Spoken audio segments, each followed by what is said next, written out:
Marami sa inyo kaya ho kayo napunta rito simpleng bagay, eh.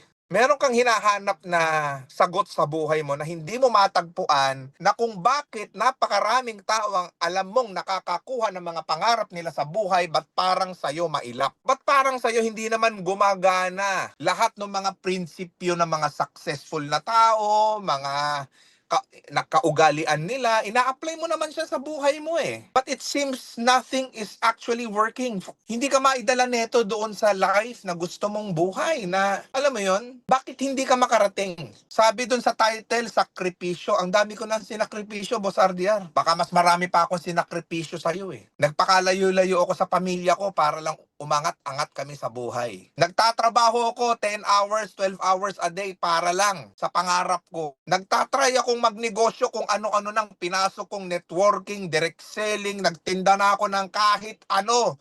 Anong sakripisyo yung sinasabi mo? Marami na ako sinakripisyo, wala namang tagumpay. Walang tagumpay.